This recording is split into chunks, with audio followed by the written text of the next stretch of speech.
Oui, bonjour à tous.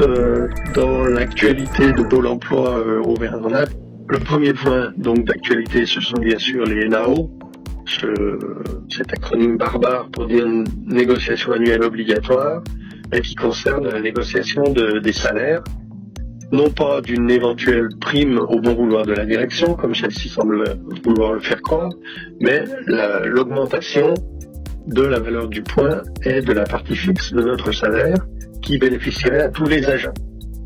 Pour mémoire, en 10 ans, on a eu 2 fois une revalorisation de la valeur du point et de la partie fixe, et on a perdu 10% de pouvoir d'achat par rapport à ce que représentaient nos salaires en 2010. Et cette année encore, la direction, vous vous souvenez, ce monsieur Basser qui a dit qu'on avait bien travaillé, qu'on avait tenu le choc pendant la pandémie, qu'on était investi de nos missions, qu'on avait bien travaillé, qu'on avait rempli nos missions, rempli nos objectifs et qui nous en remerciait dans les journaux, à la télé, dans les trains, dans les gares, sur les places publiques. Ce monsieur Basser, pour nous remercier, il a dit pas d'augmentation de salaire.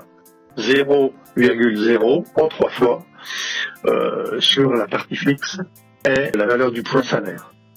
Il a consenti, mais ce sont les règles légales, à augmenter de 5 centimes la valeur du ticket restaurant, mais sur ces 5 centimes, 40% sont à la charge du salarié, c'est-à-dire 2 centimes. Pour cette année, les augmentations générales des salaires, ce sera 3 centimes sur le ticket restaurant de la part de la direction, pour me remercier de tous les efforts accomplis. Vous en tirerez les conséquences que vous souhaitez.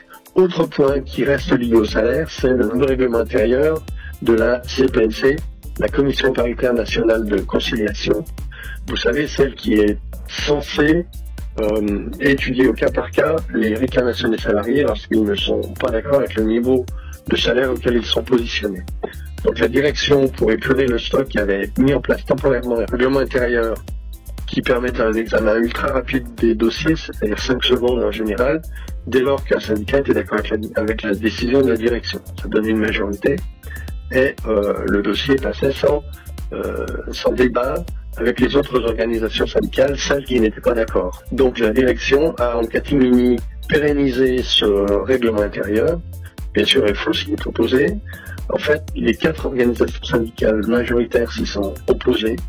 Les 4 minoritaires, CGC, CFTC, UNSA, SNAP, l'ont signé et la direction estimait qu'elle-même était un syndicat, donc il y avait 5 signatures, donc il était majoritaire. Alors il faut, là encore, examiner la possibilité d'un recours judiciaire sur ce passage en force. Il n'en demeure pas moins que pour l'instant ce règlement s'applique et il conduit à ce que 99% des dossiers envoyés à la CPNC soient rejetés, avec l'appui des syndicats que j'ai cités précédemment. Donc, second point, un point qui impacte pour l'emploi assez directement, mais qui n'est pas lié aux conditions de travail immédiates des agents, c'est les nouvelles règles de l'assurance chômage. La ministre du Travail et le président ont confirmé que les règles s'appliqueraient dans toute leur dureté à partir de septembre. Pour les demandeurs d'emploi, bien sûr, ça va être terrible au niveau des conditions d'indemnisation. Et pour les agents de Pôle emploi, il risque d'y avoir une agressivité encore plus importante de la part des DE, qui, là où auparavant ils pouvaient s'ouvrir des droits, ne pourront plus maintenant. Donc, grand danger sur les accueils. Autre point, donc l'accord mutuel et prévoyance. Cet accord va être renégocié en fin d'année par Médéric Mutex, la direction et les syndicats. Ce qu'il faut savoir, c'est que jusqu'à présent, la direction finançait 75% des cotisations de la prévoyance et donc les salariés 25%. Et la direction va faire diminuer sa part à 50%. Compte tenu de ces éléments et les résultats de l'accord mutuel de prévoyance, il faut s'attendre à une augmentation des cotisations prévoyance pour les salariés à compter de l'année prochaine. Le dossier est en cours, on vous tiendra informé lorsqu'on en saura plus. Sinon, donc, la réforme des retraites est toujours sur les rails. Elle avait été votée par 49.3 avant la pandémie de coronavirus. Depuis, de nombreuses voix s'étaient élevées pour dire qu'il n'était pas utile de rajouter du malheur au malheur et donc il faudrait revenir sur cette réforme des retraites. Le président, je crois pas plus tard qu'hier, a confirmé qu'il en conservait le corps et l'esprit. Donc en gros, qu'il n'avait pas changé grand-chose dans cette réforme. Et enfin, un dernier point qui risque de nous toucher assez rapidement au niveau de Pôle emploi comme au niveau de toutes les entreprises, ce sont les ordonnances travail prises dans le cadre du plan d'urgence sanitaire.